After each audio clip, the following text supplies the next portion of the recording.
Bonjour à tous et bienvenue sur Bonjour Canada, c'est Émilie. Aujourd'hui, nous allons voir les différents statuts de séjour disponibles pour les étrangers au Canada. Que vous souhaitiez venir pour étudier, travailler ou même vous installer de manière permanente, il existe plusieurs options adaptées en fonction de votre profil, de votre projet. Donc, nous parlerons aussi de la citoyenneté canadienne, une étape importante pour ceux qui souhaitent rester de façon permanente au Canada. Mais avant de continuer, un mot sur mon époux Eric, que vous avez sans doute vu dans certaines des vidéos de cette chaîne Bonjour Canada. Conseiller en sécurité financière depuis 2018, Eric travaille avec IA, groupe financier. Il est certifié par l'AMF, Autorité des marchés financiers, et il offre ainsi un service de confiance et de qualité. Donc, il aide les résidents canadiens à faire des assurances, différents types d'assurances, à optimiser leur sécurité financière avec des services. Donc, les différents services sont la planification de retraite, les assurances de vie, assurance invalidité, assurance maladie. Il y a la partie aussi épargne études pour enfants. Donc, tout ce qu'il faut mettre en place financièrement pour que les parents puissent garder de l'argent pour les études de leurs enfants. Je sais qu'il y a beaucoup de personnes très avisées, très sages, qui commencent à mettre de l'argent, ne serait-ce qu'un peu, même si c'est $10, $20, $50, $100, selon leurs moyens, qui mettent de l'argent de côté pour les études de leurs enfants dès que la maman est enceinte. Il offre aussi la gestion des finances personnel, les stratégies d'épargne et de placement et aussi tout ce qui concerne les assurances, que ce soit assurance de voyage, assurance automobile et assurance d'habitation. Donc si vous souhaitez faire vos assurances, vous pouvez le contacter. Si vous cherchez à protéger votre famille, à faire des assurances ou à bâtir un avenir financier stable, n'hésitez pas à le contacter. Pour plus d'informations, consultez sa page sur le site de IA Groupe Financier que je vous laisse dans la barre de description de cette vidéo. Vous pouvez profiter d'un accompagnement personnalisé et de son expertise pour sécuriser votre avenir au Canada. Les amis, ça peut vraiment vous aider. Supposons, il y a des gens qui ne prennent pas des assurances et malheureusement quelque chose de mal arrive. La personne n'a plus de revenus, les enfants n'ont pas il n'y a pas d'entrée de l'argent qui entre pour prendre soin des enfants. Donc c'est vraiment important de prendre des assurances, que ce soit assurance auto, assurance habitation, assurance vie aussi. Petit rappel avant de plonger dans le sujet, donc pour des conseils personnalisés, consultez toujours un expert en immigration parce que moi je suis pas une consultante réglementée en immigration. Je vous recommande vivement aussi de visiter le site officiel d'Immigration Canada. C'est correct maintenant, nous allons commencer. Le premier point, nous allons parler du statut de séjour temporaire, donc qu'on appelle communément la résidence temporaire. Ça peut être via le permis d'études ou le permis de travail. Pour les séjours de courte ou moyenne durée, de nombreux étrangers choisissent un statut de séjour temporaire. Donc cela inclut principalement les permis d'études et les permis de travail. Donc les permis d'études sont destinés aux étudiants étrangers. Il permet d'étudier dans une institution désignée au Canada et il offre également la possibilité de travailler, mais à temps partiel, uniquement pour avoir une petite somme d'entrée d'argent qui entre pour pourvoir aux besoins de l'étudiant. Donc, l'étudiant peut travailler, mais à temps partiel durant les études et à temps plein pendant les périodes de vacances, permettant ainsi aux étudiants de gagner une première expérience de vie et de travail au Canada.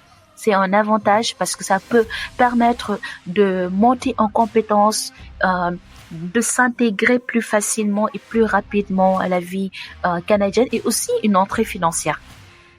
Et le permis de travail est un statut populaire pour les étrangers souhaitant travailler temporairement au Canada selon le type de permis lié à un employeur spécifique ou bien un permis ouvert.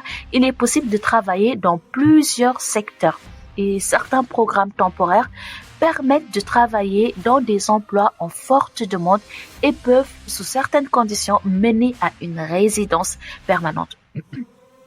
C'est par là que nous sommes passés, Eric et moi, permis de travail qui nous a donné la résidence temporaire. Et par la suite, cette résidence temporaire nous a donné la résidence permanente.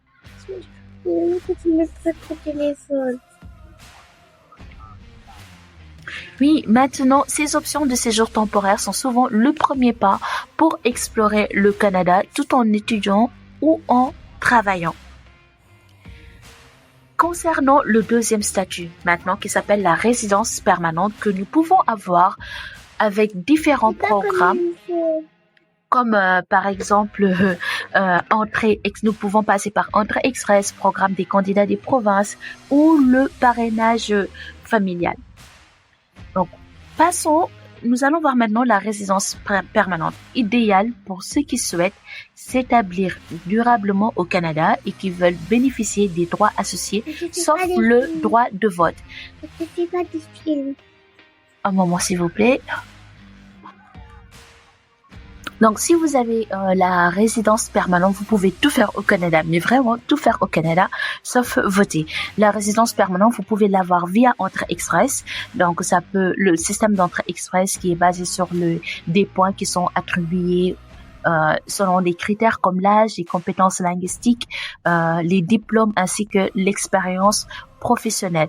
Vous pouvez l'avoir aussi via le programme des candidats des provinces. Vous pouvez l'avoir aussi via le programme parrainage familial et même vous pouvez l'avoir via Arima en fait, parce qu'il y a plusieurs personnes qui ont fait Arima en étant en dehors du Canada et qui ont pu venir au Canada avec la résidence permanente.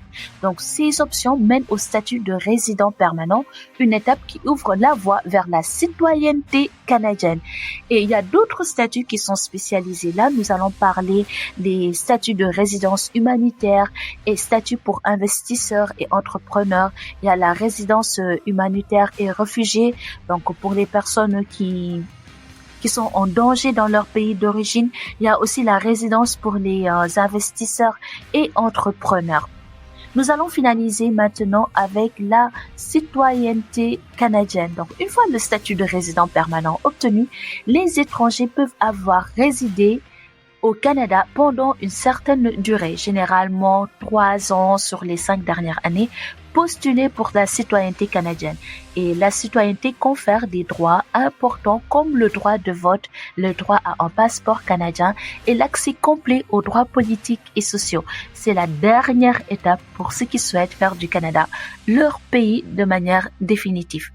Donc voilà un tour d'horizon des différents statuts de séjour pour les étrangers au Canada, que vous souhaitiez venir pour une expérience temporaire ou pour bâtir une nouvelle vie au Canada. Il existe une option pour chaque projet et je pense que un consultant en immigration pourrait étudier votre profil et vous dire c'est quel projet qui est adapté à votre profil. N'oubliez pas de consulter le site officiel de l'immigration pour des informations à jour. Si vous avez trouvé cette vidéo utile, abonnez-vous à Bonjour Canada pour recevoir d'autres conseils sur l'immigration et la vie au Canada. Merci d'avoir suivi et à bientôt pour plus de conseils.